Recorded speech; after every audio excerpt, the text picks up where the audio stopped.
Chapter 3, Day 3. The morning after the storm broke pale and still. The sky was a washed-out silver, the kind that made distance vanish.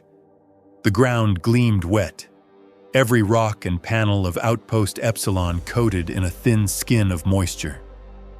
The smell was burnt dust and ozone, the leftovers of a long night.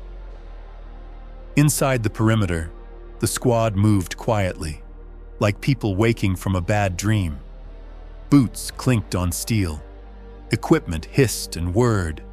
No one raised their voice. Captain Reeve stood near the outer wall, helmet off, scanning the plains beyond the floodlights. The world looked clean again, calm, but he didn't buy it. You couldn't trust silence on a planet like this. Corporal Lennox approached with a ration bar and his usual smirk half in place. You'd think after a night like that, the planet might give us a lie-in. Reeve didn't turn. Planets don't care, Lennox. Yeah, well, they could at least pretend. He took a bite, chewed. So what's the plan, boss? Go poke the holes and see if something bites back? Reeve nodded. We checked the east perimeter. That's where the noise came from last night. Right, Lennox said. And here I was hoping you'd say breakfast. The mud outside clung to their boots, thick and dark. The landscape was a sprawl of jagged stone and fissures, with thin mist hanging low to the ground. Mara's voice came through on comms, crisp and measured. Seismic readings are quiet. Nothing major for the last 3 hours. Quiet's not comfort, Reeve said. They advanced in a staggered formation, rifles up, scanning every crevice. The wind carried a faint metallic tang, like iron dust. At the far edge of the east wall, the twisted remains of a turret still leaned awkwardly against the barricade. Its barrel was bent, the armor plating shredded from the inside out. Lennox crouched near a patch of disturbed soil. Sir, we've got a trail. Reeve joined him. The mud was pushed aside in wide grooves like something heavy had dragged itself through. It ran for about 20 meters, then stopped abruptly. Reeve's expression tightened. No boot prints? None. Whatever it was, it didn't walk. Reeve looked to 2 nearby soldiers. Follow it, slow and steady. The team moved out, the air thick with tension. The silence had that strange weight again, like the planet itself was holding its breath. Then came a sound, soft, irregular. A scrape. Lennox's head turned sharply. You hear that?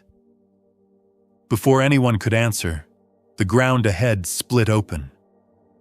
The eruption was instant, soil, stone, and mist exploding outward as a shape tore through the surface.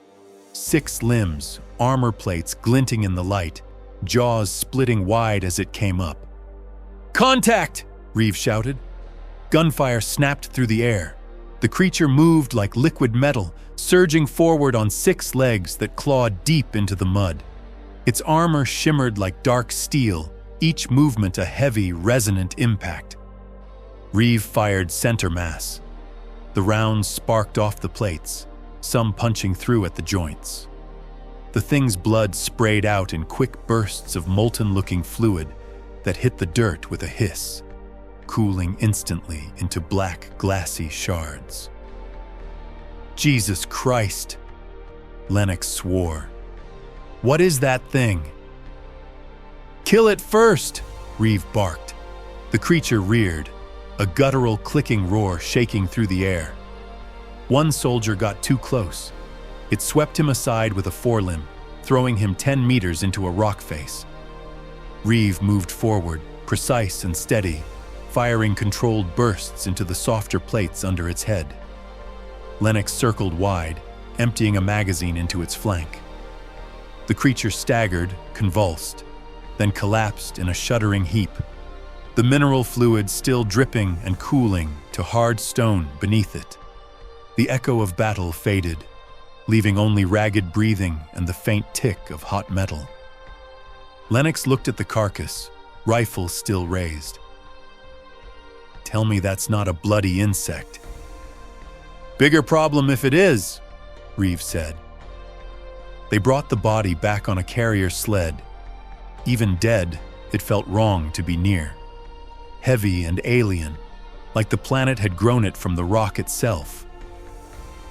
Mara met them at the gate, eyes wide. "You actually brought it back?" Reeve said simply, "We need to know what we're fighting."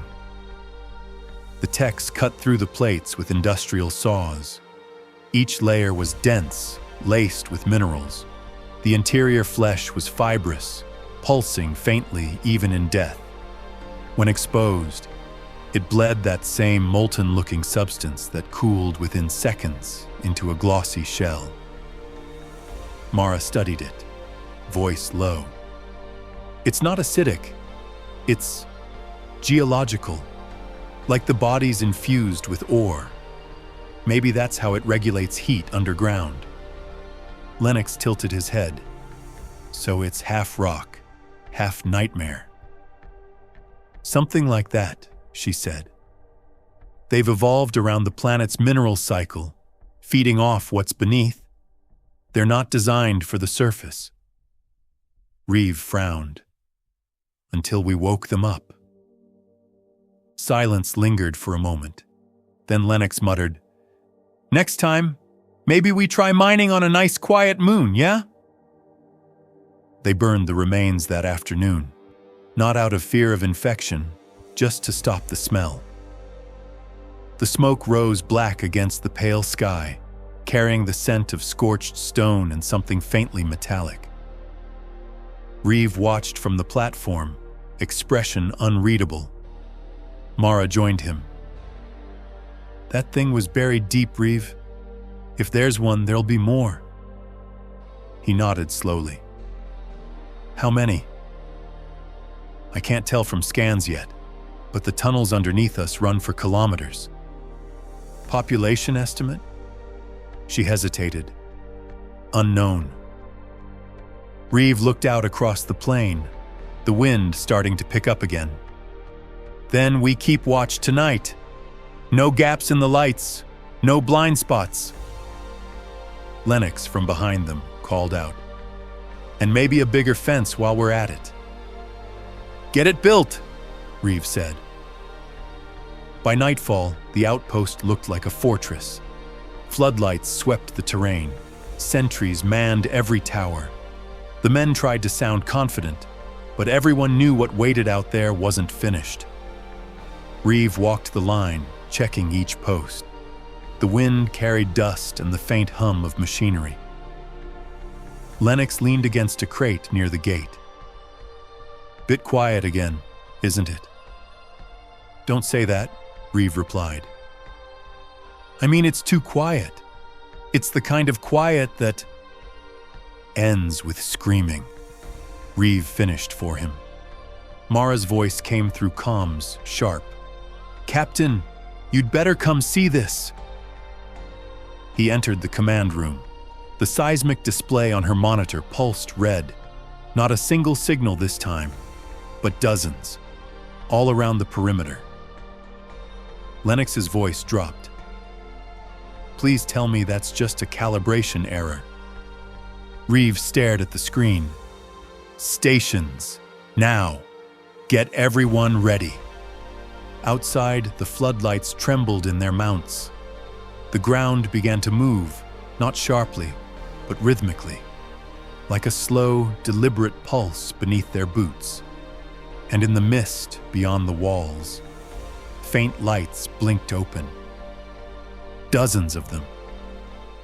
Eyes. There is always a story to be told out here in the frontier, as long as there is someone to listen, like, and subscribe, and join us again for more.